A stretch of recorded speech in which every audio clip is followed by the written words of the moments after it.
కామారెడ్డి జిల్లా బాన్సువాడలో మేడిపల్లి లక్ష్మి అనే మహిళను నమ్మించి బెదిరించి డబ్బు బంగారం ఫోన్ను దోచుకెళ్లిన నిందితుడిని పోలీసులు అరెస్టు చేసి రిమాండ్ కు తరలించారు. మేడిపల్లి లక్ష్మికి నీరడి సాయిలకు కల్లు కాంపౌండ్ లో పరిచయం ఏర్పడింది. ముత్తూట్ ఫైనాన్స్ లో పెట్టిన బంగారం విడిపించి ఇస్తా అని 50,000 రూపాయలు నగదు తీసుకురావాలన్నారు. 1,50,000 ఇస్తా అని లక్ష్మిని నమ్మించి పోచమ్మ గల్లీ వద్దకు పిలిచాడు. అక్కడున్న కళ్ళు సేవించి చెరువు కట్టకు తీసుకుని వెళ్లాడు.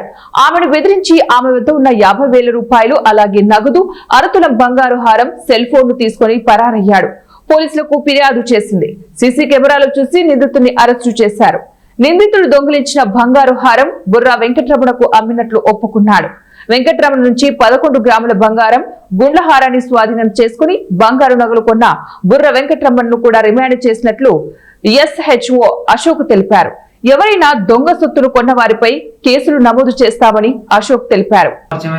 నీరడి సాయిలు కొండాపూర్ గ్రామం, లింగంపేట గ్రామానికి చెందిన ఇతను ఆమెతో గత కొన్ని రోజులుగా ఫోన్లో మాట్లాడుతూ తన లోను నేను మిగతా 1,50,000 రూపాయలు కడతానని ఆమెకు మాయమాటలు చెప్పించి పిలిపించడం జరిగింది. ఆమె అదేవిధంగా ఆ రోజు రావడం జరిగింది. ఆమె రాగానే ముత్తూట్ ఫైనాన్స్ దగ్గర ఆమెతో మాట్లాడి ఈరోజు ఈ లోను కట్టిస్తానని చెప్పేసి ఆమెకు మాయమాటలు చెప్పి బాన్స్వాడలోని పోచమ్మ గల్లీలోని కళ్ళు బట్టి దగ్గరికి పోవడం జరిగింది. అక్కడ కళ్ళు తీసుకొని తాగి ఆ తర్వాత అదే క్రమంలో మన బాన్స్వాడలోని కల్కి చెరువు సమీపంలోని రోడ్డు కట్ట వైపు వెళ్ళి అక్కడ కూర్చొని మాట్లాడిన సందర్భంలో మహిళకు మాటలు చెప్పి తీసుకొచ్చిన 50,000 రూపాయలు మరియు అదేవిధంగా ఆ మెడలోని దాదాపు 6 గ్రాములు గల గోల్డ్ గుండ్లను కూడా దగ్గరికి ఆమెను బెదిరించి అక్కడికి వెళ్ళి తీసుకొని పారిపోవడం జరిగింది.